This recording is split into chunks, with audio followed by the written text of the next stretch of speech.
안녕하세요. 여러분의 건강한 루틴을 책임지는 루틴 약사입니다. 요즘 유튜브 보시다 보면 이런 영상들 정말 많죠. 꿀에 이것만 넣으세요. 꿀이랑 요거트 섞으면 10년 젊어집니다. 꿀에 계피, 아보카도, 레몬만 더하면 피부가 3살처럼 살아나요. 정말 그럴까요? 영상만 보면요, 당장 꿀부터 사다가 얼굴에 바르고 싶으실 거예요. 그런데 말이죠, 정말 그렇게 드라마틱한 효과가 있다면 피부과는 왜 있을까요? 화장품 회사들은 그동안 뭘 판 걸까요? 오늘 영상에서는 이런 꿀팩 관련 대표 루머 5가지, 진짜인지 가짜인지 팩트로 하나하나 짚어드릴 거고요. 영상 마지막에 정말 피부과학적으로 검증된 루틴 3가지도 함께 알려드릴게요. 끝까지 보시면 무엇을 하지 말아야 할지, 그리고 무엇을 대신해야 하는지 딱 감이 잡히실 겁니다. 꿀팩 루머 5가지, 뭐가 문제인지 알아볼게요. 첫 번째, 꿀만 바르면 30만원짜리 명품 화장품 효과가 난다. 이 말 들어보셨나요? 꿀이요, 보습에는 어느 정도 도움이 되는 건 맞습니다. 그런데 그걸로 주름 개선, 미백, 탄력까지 다 잡는다? 그건 솔직히 너무 많이 나간 겁니다.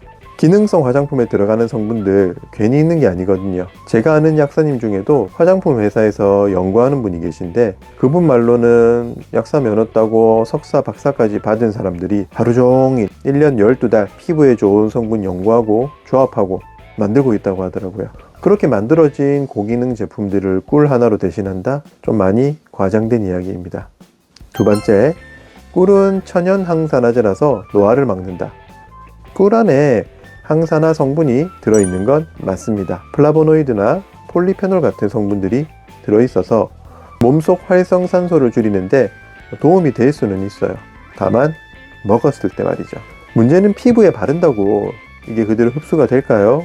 그건 전혀 다른 이야기입니다. 왜냐면요, 우리 피부는 굉장히 강력한 방어막이 있어요. 외부 물질이 몸 안에 함부로 들어오면 안 되기 때문에 피부 장벽은 상당히 촘촘하게 이루어져 있고요. 그리고 맨 위쪽에는 각질층이라는 성벽이 있습니다. 실제로 우리가 바르는 약들도 피부를 뚫고 몸 안으로 들어가는 흡수율은 2에서 한 3% 정도밖에 되지 않아요. 그래서 흡수율을 높이기 위해 따로 설계된 패치나 호르몬 겔, 이런 것조차 10%를 넘지 못합니다. 그러니 먹는 식품인 꿀을 그대로 피부에 바르면 속까지 흡수돼서 항산화 작용이 일어난다? 그건 거의 불가능하다고 보셔야 됩니다. 연구에서도 꿀을 먹었을 때 항산화 지표가 개선됐다는 건 있지만 피부에 바른 꿀이 노화를 막았다는 실험 결과는 사실상 없습니다. 세 번째, 금속 숟가락을 사용하면 꿀의 효능이 파괴된다. 이 말도 많이 들어보셨죠? 꿀은 꼭 나무 숟가락으로 떠야 해요. 금속에 닿으면 효소가 다 죽어요.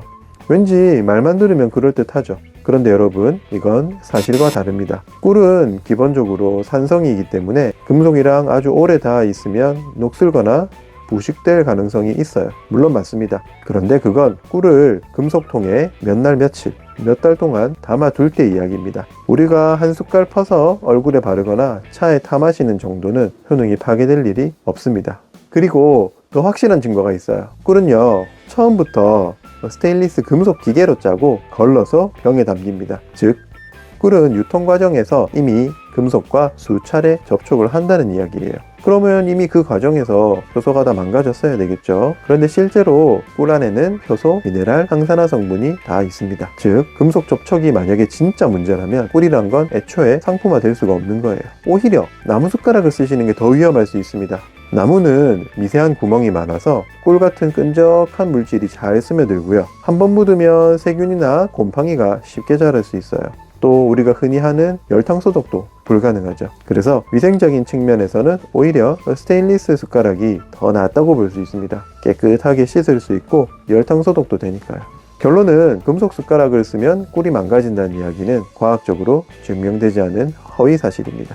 네 번째, 꿀팩은 10분 넘으면 피부 수분을 빼앗는다. 이런 말도 많이 들어보셨죠? 꿀팩은 10분 넘기면 안 됩니다. 오래 하면 피부 수분을 꿀이 뺏어가요. 듣기엔 그럴싸하죠? 근데 실제로 이 주장을 뒷받침할 과학적 근거는 없습니다. 오히려 꿀은 피부에 바르면 공기 중 수분을 끌어당겨주는 수변제 역할을 하는 편이에요. 그래서 단기간 사용할 땐 피부가 촉촉해지는 느낌이 들 수 있습니다. 그럼에도 불구하고 오래 붙였을 때 피부가 오히려 건조하거나 당긴 느낌이 나는 경우는 개인 피부 타입이나 공기 습도, 환경 조건에 따라 좀 달라지는 걸 수 있어요. 중요한 건 팩을 오래 하느냐 보다 씻어낼 때 얼마나 잘 헹구냐입니다. 꿀은 점성이 강해서 잔여물이 남으면 모공이 막히거나 모공이 막히면 트러블이 생길 수 있겠죠. 결국 중요한 건 시간보다는 내 피부에 맞는 사용법, 그리고 팩 후 관리까지 포함한 전체 루틴입니다. 5번째, 꿀팩만 꾸준히 하면 피부 나이가 10년 어려진다. 이건 정말 많이 들어보셨을 거예요. 꾸준히 바르면 피부 나이 10년은 어려집니다. 근데 이 말은 좀 조심해서 들으셔야 됩니다. 일단 피부 나이라는 표현 자체가 굉장히 모호해요. 사람마다 피부 타입도 다르고 노화 속도도 다 다르거든요. 게다가 피부 나이는 콜라겐 양, 탄력, 잡티, 수분까지 결합한 종합적인 지표예요. 그걸 꿀팩 하나로 10년 젊어진다? 과학적으로 콜라겐을 진피층에 회복시키려면 레티놀, 펩타이드, 비타민C, 심지어는 레이저 시술까지 들어가야 돼요. 꿀팩처럼 겉에만 바르는 걸로 그 깊이까지 도달하기는 어렵습니다. 그리고 또 하나, 꾸준히 하면 도움된다는 말, 이게 사실 가장 무섭고 위험한 말일 수 있어요. 잘못된 루틴이 계속 반복되면 피부에 자극이 누적돼서 오히려 건조하거나 예민한 피부가 되는 경우가 많습니다. 그래서 정말 중요한 건 효과가 있느냐보다 내 피부에 맞고 안전하냐는 거예요. 그럼 진짜 효과 있는 피부 루틴은 뭔가? 먼저 첫 번째, 세안 후에는 3분 안에 보습을 해주셔야 됩니다. 피부 관리에 제일 중요한 기본이 바로 보습이죠. 특히 세안하고 나면 피부 속 수분이 엄청 빠르게 날아가요. 그래서 전문가들도 세안 후 3분 안에 꼭 보습제를 바르라고 강조하는 겁니다. 여기서 많은 분들이 묻습니다. 그럼 어떤 보습제를 써야 되나요? 꼭 세라마이드, 히알루론산 같은 게 들어가야 되나요? 물론 그런 성분들이 피부 장벽 회복이나 수분 보유에 도움이 되긴 해요. 그런데 그게 꼭 정답은 아닙니다. 중요한 건 보습이 잘 되는 제품이냐, 그리고 자극이 적고 내 피부에 잘 맞느냐, 언제 바르느냐, 이 세 가지예요. 글리세린이나 스쿠알렌, 시아버터가 들어간 제품도 충분히 효과가 좋고요. 심지어 그냥 무향, 무자극 로션도 씻고 나서 바로 발라주시면 큰 도움이 됩니다. 성분이 중요한 게 아니라 습관과 타이밍이 훨씬 중요해요. 이게 오늘 루틴의 핵심입니다. 두 번째, 피부는 속에서부터 재생됩니다. 그래서 먹는 스킨케어 굉장히 중요해요. 우리가 흔히 피부는 겉으로 드러나는 거니까 바르는 게 제일 중요하지 않나 생각하실 수 있어요. 근데 실제 피부는 속에서부터 만들어져서 겉으로 올라오는 구조예요. 즉, 피부가 깨끗해지려면 속부터 바꿔야 한다는 겁니다. 그래서 바르는 것보다는 먹는 루틴이 더 중요할 수도 있어요. 먼저 비타민C, 콜라겐 생성에 꼭 필요한 영양소죠. 피부 속에 콜라겐을 만들기 위해선 비타민C가 재료 역할을 하거든요. 하루에 500에서 1000mg 정도면 충분하고 식사와 함께 꾸준히 드시는 걸 추천드립니다. 두 번째, 콜라겐 펩타이드. 예전에는 먹어서 흡수되겠어 했던 성분이지만 요즘 나오는 저분자 콜라겐들은 흡수가 돼서 진피층에 작용한다는 연구 결과가 많아요. 하루에 2.5에서 5g 정도면 탄력 개선에 도움이 된다는 데이터도 있습니다. 콜라겐은 금방 효과가 나진 않아서 보통 3개월 정도 꾸준히 섭취하시는 걸 권해드리고 있어요. 그리고 세 번째, 오메가3. 이거는 피부 표면보다 피부 속에 있는 염증을 줄여주는데 효과적입니다. 그래서 피지 분비 조절, 붉은기 완화에도 도움이 되고요. 하루 1000ml 정도 산패도가 낮은 신선한 오메가3를 식후에 드시면 좋습니다. 정리하면 피부는 그냥 겉에만 뭘 바른다고 갑자기 좋아지는 게 아닙니다. 속에서부터 건강하게 재생될 수 있는 환경을 만들어주는 게 진짜 루틴이에요. 자, 세 번째 루틴, 피부는 결국 생활 루틴에서 만들어집니다. 우리가 아무리 좋은 화장품 바르고 아무리 좋은 영양제 잘 챙겨 먹어도요, 생활 습관이 엉망이면 피부는 결국 티가 나게 돼 있어요. 진짜 피부를 바꾸고 싶으면 세 가지 생활 루틴 꼭 기억해 주세요.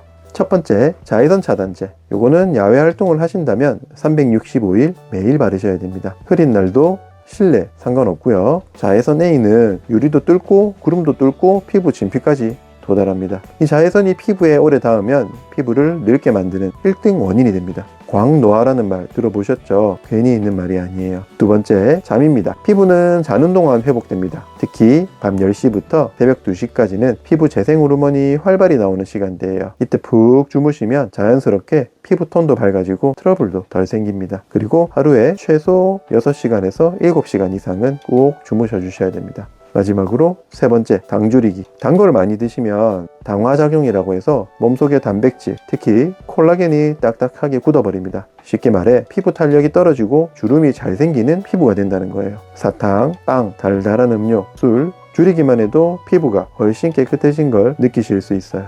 결국요, 피부는 특별한 비법보다 매일 반복되는 루틴에서 결정됩니다. 잘 씻고, 잘 바르고, 잘 자고, 잘 먹고, 이 네 가지가 피부를 지키는 가장 오래가는 처방이에요. 자, 오늘 내용 다시 정리해 볼게요. 꿀, 나쁜 성분은 아닙니다. 하지만 꿀 하나만 믿고 피부가 10년 젊어진다? 솔직히 기대가 너무 큰 거예요. 피부는 세안, 보습, 자외선 차단, 영양, 수면, 이 5가지만 잘 챙겨도 진짜 달라집니다. 예전에 이런 광고 있었죠. 먹지 마세요. 피부에 양보하세요. 그런데 꿀은요, 바르지 마세요. 위장에 양보하세요. 드시는 게 훨씬 이롭습니다. 여러분은 꿀팩 직접 해보신 적 있으신가요? 효과를 보셨던 분도, 별로였다 하셨던 분도 댓글로 경험을 같이 나눠주세요. 저는 다음 영상에서도 여러분의 건강 루틴 제대로 챙겨드릴게요. 아직 구독하지 않으셨다면 구독, 좋아요, 알림 설정 꼭 부탁드릴게요. 감사합니다.